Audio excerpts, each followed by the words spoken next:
For generations, people have been wondering about the most existential of questions. Where did I come from? Go back a few generations and the work of genealogy was all the rage. My grandmother on my mother's side took up the work of our family's genealogy following the death of my uncle, her son, in a motorcycle accident. She traced our family back to Stirling, Scotland, and I thought of her last fall as Abigail and I walked those ancient streets. Her work was based on letters to churches that kept baptismal records and funeral records. It took years, but now I have the result of her labors, and I may need to add a few pages to Ora's book. In more recent days, the work of genealogy has been coupled with science, and in particular, genetics. There are a variety of services vying for our business.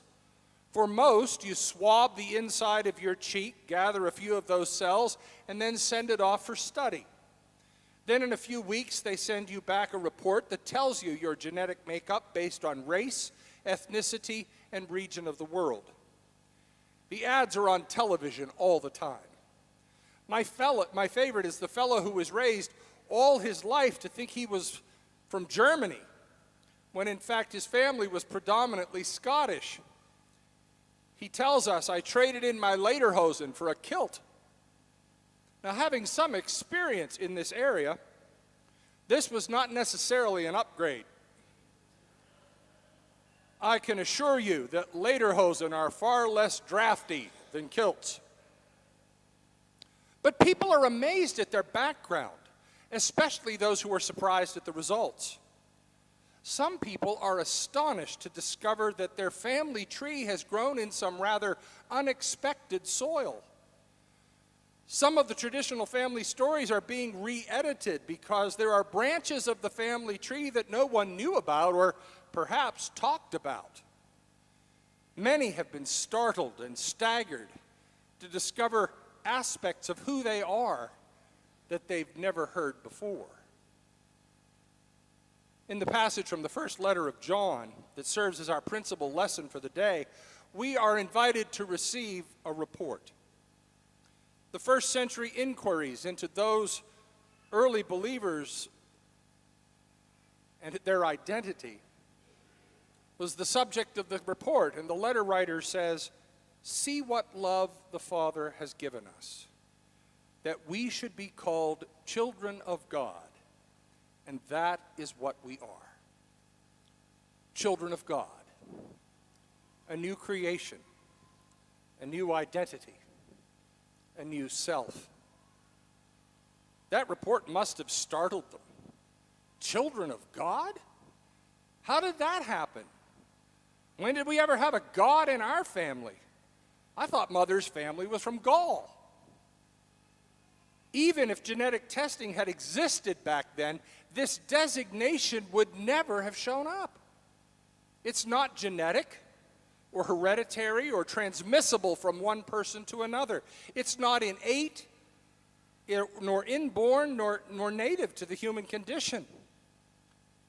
What makes us children of God is that God says we are. This assertion, this reality is all through the pages of the first letter of John. Little children, you are from God, for the one who is in you is greater than the one who is in the world. Beloved, let us love one another, because love is from God. Everyone who loves is born of God and knows God. In this is love, not that we loved God, but that God loved us. Everyone who believes that Jesus is the Christ has been born of God. What makes us children of God is God's love for us, reaching out to us, claiming us as God's own. For Christians, we see this most clearly in Jesus Christ. For us, Jesus Christ is God's expression of love made known in flesh and blood. By living among us, full of grace and truth, we see most clearly and most profoundly not only who God is, but who we are called to be. and how we are called to live. But let's just take a moment to state something that should be rather obvious. We are not the only ones called children of God. In the Tanakh, the Hebrew Scriptures, in Deuteronomy 14, verses 1 and 2, we read, "You are children of the Lord your God, a people holy to the Lord your God. It is you that the Lord has chosen out of all the peoples on the earth to be his people, his treasured possession." When we Christians get a little too self-righteous and puff up with an unjustifiable pride that we are exclusively God's people, we need to be reminded that God chooses others to be as much God's people as we are. And that includes people we often set up to be less holy than ourselves. If we have learned anything as a result of one God, one community, our interfaith relationship with Temple Adath B'nai Israel, the Islamic Society of Evansville, and St. Benedict Cathedral, if we've learned anything, we have discovered that we hold far more in common than what divides us. Even when we do not share the same scriptures, we know that a true reading of the Quran is in harmony with most of the Tanakh and more of the Bible than we have been aware. These discoveries have brought new meaning to the words from 1 John. Everyone who does what is right is righteous, just as God is righteous.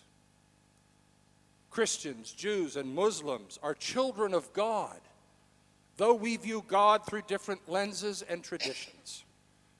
We are all children of God, no less and no more.